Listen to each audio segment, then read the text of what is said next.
આ વિશ્લેષણ પ્રકૃતિ અભ્યાસુ પ્રકાશચંદ્ર કે સોલંકી પ્રણયના ગુજરાતમાં જોવા મળતા તમામ 600થી વધુ પક્ષીઓનો વૈજ્ઞાનિક પરિચય આપતા 7 ખંડોમાં પથરાયેલા વિહંગ વિશ્વ ગુજરાતની પક્ષી સંપદા નામના મહાગ્રંથના મૂળ લેખના આધારે તૈયાર કરવામાં આવ્યું છે. લેખકના ક્ષેત્રકાર્ય, વૈજ્ઞાનિક સંશોધનો અને સંદર્ભ સાહિત્યના ઉપયોગથી માહિતીને વૈજ્ઞાનિક રીતે સચોટ બનાવવા પૂરતો પ્રયત્ન કરવામાં આવ્યો છે.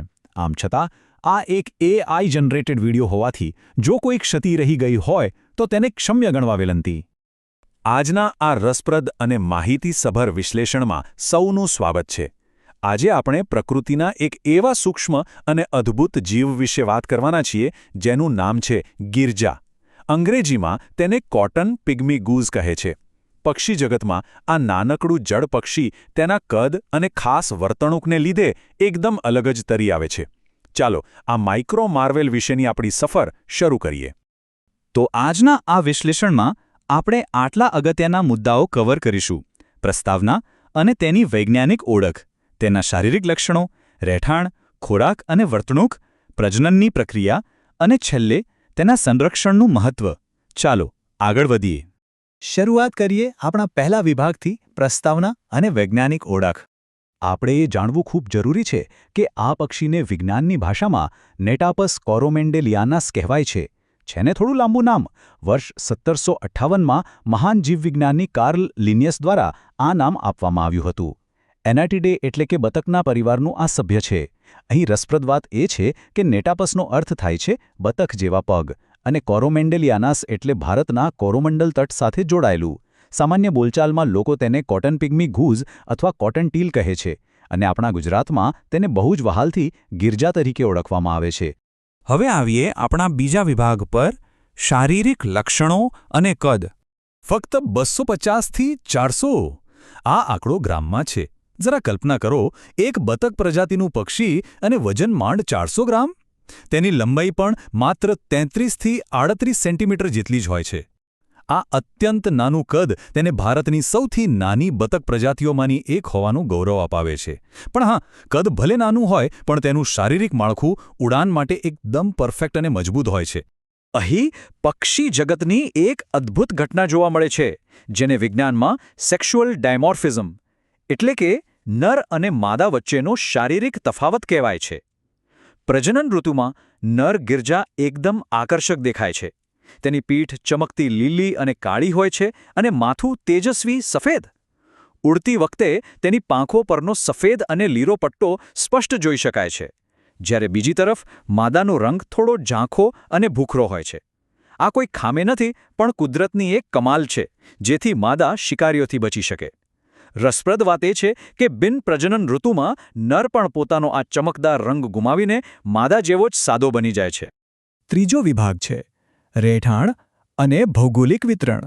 તે મુખ્યત્વે ક્યાં જોવા મળે છે? ગિરજાની રહેઠાણની પસંદગી એકદમ સ્પષ્ટ છે. મીઠા પાણીના જળાશયો અને વૃક્ષોથી ઘેરાયેલા શાંત તળાવો તેને બહુ ગમે છે. તે ભારત સહિત આખા દક્ષિણ પૂર્વ એશિયામાં જોવા મળે છે, અને ખાસ કરીને આપણા ગુજરાતના લગભગ તમામ નાના મોટા જળાશયોમાં તેની હાજરી નોંધાયેલી છે. સામાન્ય રીતે આ એક રેસિડેન્ટ એટલે કે નિવાસી પક્ષી છે.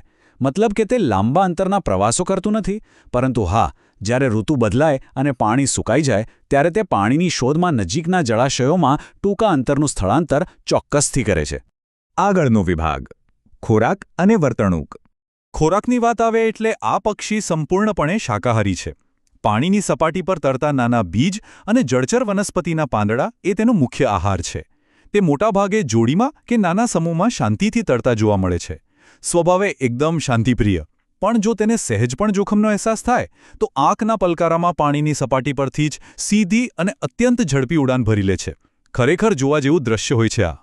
સામાન્ય રીતે બતક બહુ અવાજ કરતા હોય છે, પણ ગિરજા બહુ ઘોંઘાટિયું પક્ષી નથી. અહીં પણ નર અને માદાના અવાજમાં આપણને મોટો તફાવત જોવા મળે છે.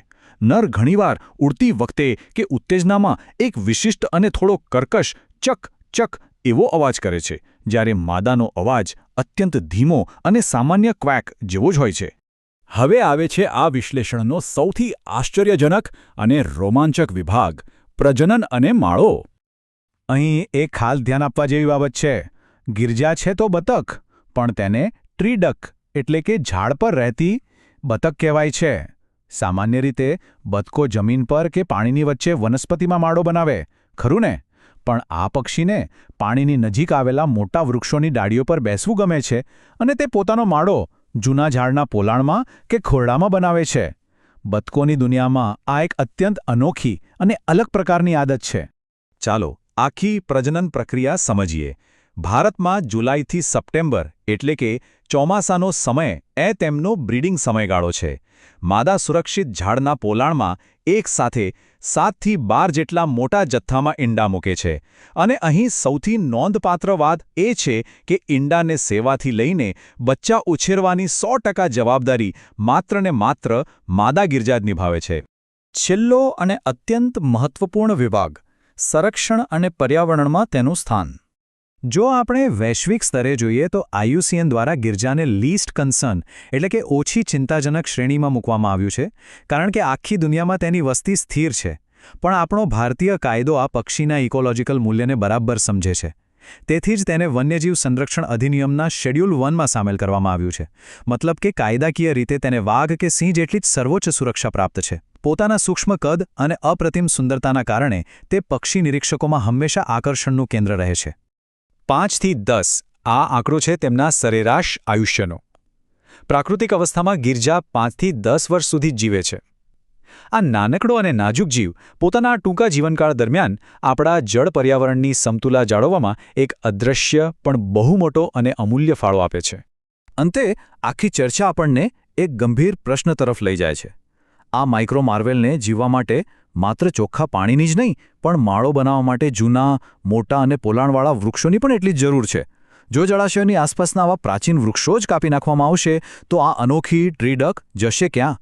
ભારતના સૌથી નાના જળપક્ષીનું અસ્તિત્વ હવે પૂરેપૂરું આપણા હાથમાં છે. આ વિચારવા જેવો પ્રશ્ન છે અને પ્રકૃતિ સંરક્ષણની દિશામાં એક મહત્વનું પગથિયું પણ. આજના આ વૈજ્ઞાનિક વિશ્લેષણમાં જોડાવા બદલ ખૂબ ખૂબ આભાર. પ્રકૃતિને આમ જ સમજતા રહીએ અને તેનું જતન કરતા રહીએ.